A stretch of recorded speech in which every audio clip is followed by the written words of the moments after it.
Pilpres 2024 diulang. Jokowi salah tentang kita, bahwa dia meremehkan kita, bahwa dia menganggap kita tidak bisa berbaris. Ketika kita berkerumun sebesar apapun jumlahnya, berkumpul di satu stadion ratusan ribu, kalau keluarnya sebagai kerumunan, hasilnya itu bisa jadi kekalahan. Tetapi sedikit orang, ketika dia bersiap dengan barisan, saya kira itu lebih menakutkan buat orang seperti Jokowi. Pansus DPR tentang Pilpres 2024 ini penting untuk kita gemakan, kita jadikan usulan publik yang luas. Hasilnya seperti apa ya nanti akan terproses sendiri. Jadi kalau semua orang di Indonesia sudah berbicara tentang pansus dan lain-lain, itu sumbangan yang berarti dari setiap orang. Teman-teman anak muda yang punya TikTok ngomong soal pansus. Pukul 15:04 tadi saya teleponan sama Pak SP. Dan insya Allah jawabannya adalah firm, tidak pindah. Ini sudah beberapa hari sedang menuntut agar DPR membentuk panitia khusus Pilpres 2024. Pansus. Ini bukan hanya hak angket loh. Saya ceritakan bedanya ya. Apa bedanya? Hak angket adalah satu hak yang dimiliki DPR untuk mempertanyakan kepada eksekutif dipimpin oleh presiden tentang sesuatu yang sangat penting. Maka akan terjadilah perjumpaan di antara legislatif DPR dengan eksekutif. Jadi presiden dengan aparaturnya, DPR sebagai lembaga DPR. Lalu kemudian terjadilah tanya jawab. Sejumlah pertanyaan harus direspon seperti permohonan pertanggungjawaban. Kalau pansus, panitianya dibentuk, dikasih waktu tertentu yang spesifik. Misalnya katakanlah 20 hari. Dari tanggal 25 Februari sampai dengan tanggal 17 Maret. Woi, udah ngasih tanggal nih. Saya udah ngasih tanggal nih, supaya konkret karena waktu kan terus berjalan nih. 25 Februari sampai dengan 17 Maret, itu 20 hari tuh. Kenapa 17 Maret? Karena penetapan hasil pemilu itu 30 Maret menurut jadwal KPU. Jangan sampai lewat itu.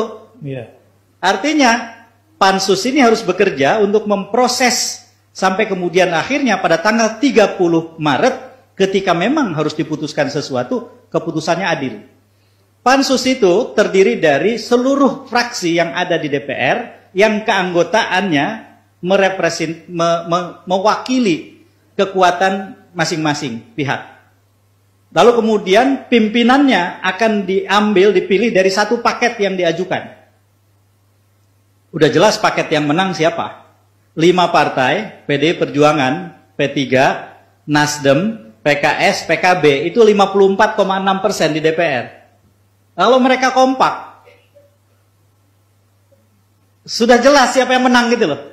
Problemnya kalau mereka tidak kompak, tapi kita doakan mereka kompak. Amin. Nanti saya akan mungkin cerita Ustadz beberapa komunikasi yang saya lakukan dengan beberapa pihak, tanpa saya sebutkan namanya atas nama etika, hanya untuk memberi informasi kepada publik bahwa nggak benar itu, banyak sekali berita yang mengatakan ini sedang pecah, ini sedang ini, dan seterusnya. Ya, itu framing media ya. Iya, framing media yang jangan sampai kita kemudian jadi korbannya.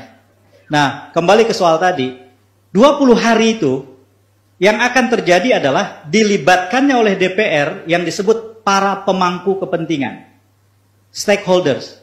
Jadi bukan hanya presiden dengan aparaturnya. Ya tentu saja presiden dan aparaturnya akan dilibatkan, dipanggil. Akan dipanggil Kapolri untuk menjelaskan dari pertanyaan-pertanyaan anggota pansus. Apakah benar peristiwa ini terjadi? Apakah benar ini terjadi? Apakah benar ini terjadi? Kenapa kepolisian membiarkan ini terjadi? Kenapa mobilisasi aparatur ini terjadi sampai setingkat ini? Kapolri yang harus menjawab. Kepala desa juga bisa dipanggil? Ya, ke Pak Mendagri. Mendagri dipanggil untuk menjelaskan banyak sekali hal. Panglima TNI dipanggil. Sutradara dan 4 orang ahli hukum tata negara yang membuat film Dirty Thoughts bisa dipanggil. 5 orang ahli hukum tata negara bisa dipanggil, termasuk Bang Yusril misalnya ada di situ. Tapi kan ada Profesor Denny Indrayana, ada Profesor Jenderal Arifin Mukhtar dan lain-lain. Jadi dipanggil itu. Gerakan-gerakan civil society yang berkait dengan pemilu, pelaporan kecurangan pemilu, kejahatan pemilu bisa dipanggil.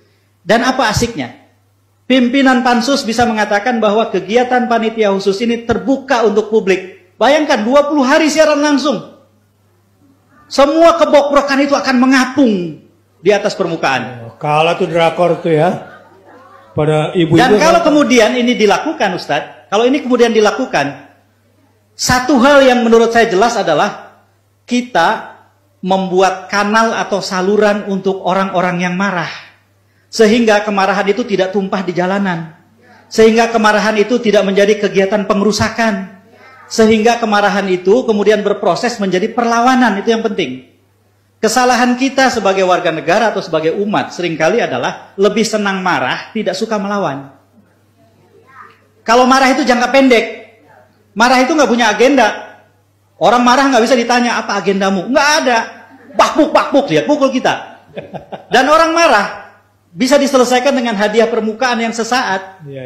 Anak kecil marah, kita kasih permen selesai. Orang marah dikasih duit selesai. Tetapi orang melawan nggak bisa. Nah, jadi kemarahan orang dikanalisasi menjadi perlawanan. Lalu kemudian potensi pengerusakan dan konflik kita perkecil. Kita kasih saluran. Akhirnya konflik itu jadi ekspresi cinta orang pada tanah airnya. Ini menurut saya lebih bermartabat buat bangsa ini. Bayangkan kalau pansus itu kemudian dibentuk, segera bekerja, kita akan menjadi bagian dari sejarah yang sangat penting.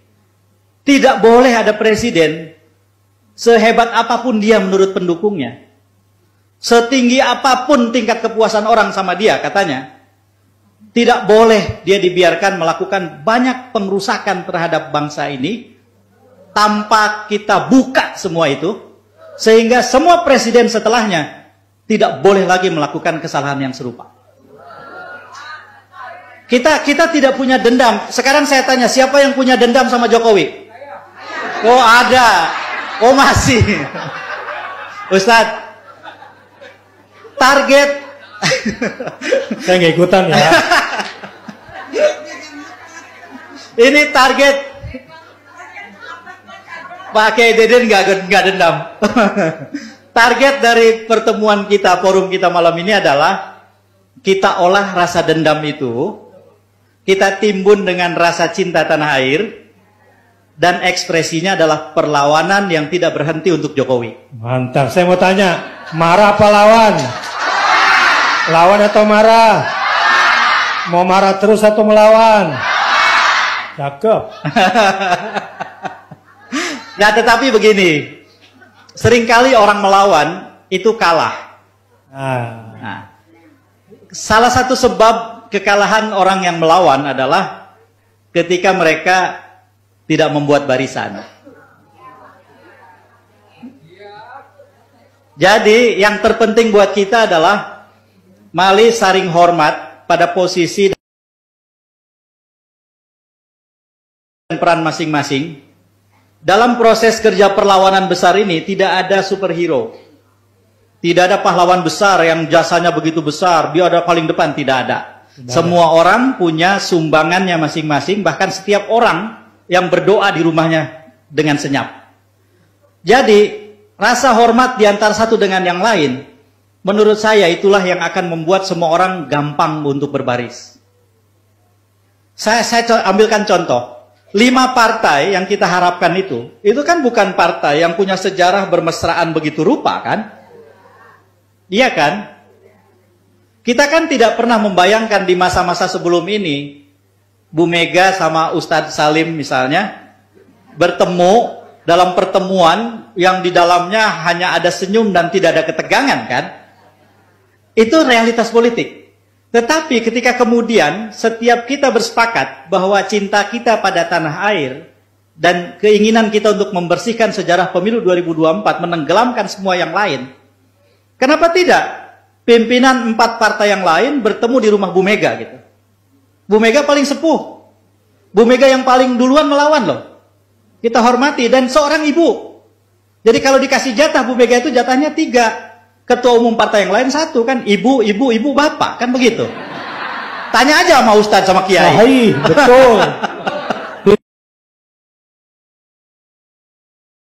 Yang sama hak angket, harusnya dimulai dari mana itu langkahnya? Ya, menurut hemat saya pertama, jadikan PDI Perjuangan pemimpin dalam urusan ini. Tidak ada perebutan kepemimpinan di sini. Bukan saja karena PDIP yang mengusulkan, tetapi selayaknya seperti itu sekarang.